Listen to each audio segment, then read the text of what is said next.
પાટણ જિલ્લાના રાધનપુર તાલુકાના ગ્રામીણ વિસ્તારમાં તમામ લોકોને કેન્દ્રની અને રાજ્ય સરકારની વિવિધ યોજનાઓની માહિતી અને લાભો ઘર આંગણે પહોંચાડવાના 100% લક્ષ્યાંક હાંસલ કરવાના ઉદ્દેશ સાથે ભ્રમણ કરી રહેલી વિકસિત ભારત સંકલ્પ યાત્રા આજે રાધનપુર તાલુકાના પીપળી ગામે પહોંચી હતી। પીપળી ગામના સરપંચ અને પીપળી ગામ લોકોએ રથનું ઉષ્માભેર સ્વાગત કર્યું હતું। સમગ્ર કાર્યક્રમ પીપળી પ્રાથમિક શાળા ખાતે યોજાયો હતો અને આ કાર્યક્રમમાં વિકસિત સંકલ્પ યાત્રામાં સરકારની વિવિધ યોજના અંગે વિસ્તૃત માહિતી આપવામાં આવી હતી।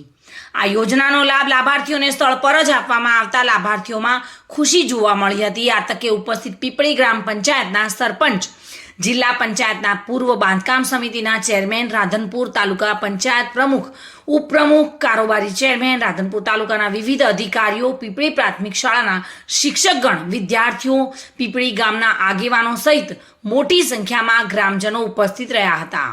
આ પ્રસંગે રાધનપુર તાલુકા પંચાયતના તાલુકા વિકાસ અધિકારી, રાધનપુર મામલતદાર, રાધનપુર વિધાનસભાના ધારાસભ્ય લવિંગજી સોલંકી અને ભારતીય જનતા પાર્ટીના કાર્યકર્તા અને અન્ય મહાનુભાવોની ઉપસ્થિતિમાં પીપળી ગામના લોકોને કેન્દ્ર અને ગુજરાત સરકારની 17 પ્રકારની અલગ અલગ યોજનાની માહિતી અને સ્થળ પર જ કામગીરીનો નિકાલ કરવામાં આવ્યો હતો। પીપળી ગામના સરપંચ અને ભારતીય જનતા પાર્ટીના રાધનપુર તાલુકાના મહામંત્રી અજીતસિંહ પરમારે અને ગામના તલાટી કમ મંત્રી, તાલુકા પંચાયતના સદસ્ય તથા અન્ય લોકો દ્વારા ભારત વિકસિત યાત્રાનું ભવ્ય સ્વાગત સાથે સરસ મજાનું આયોજન પણ કર્યું હતું।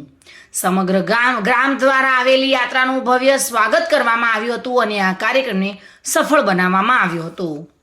આજે મોટી પીપળી ગામે ભારતના યશસ્વી વડાપ્રધાને જે સંકલ્પ કરેલો કે વિકસિત ભારત બનાવવાનો રથ આજે મોટી પીપળી ગામે વધાર્યો।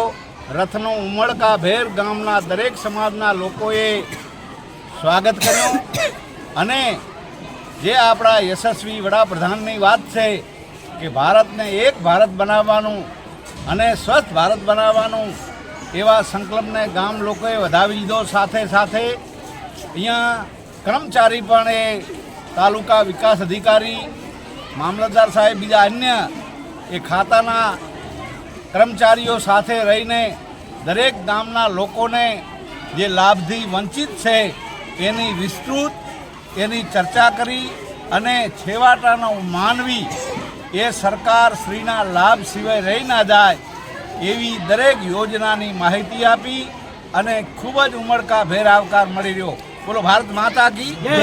વસંત કડિયા સાથે bureau report, today Gujarati news.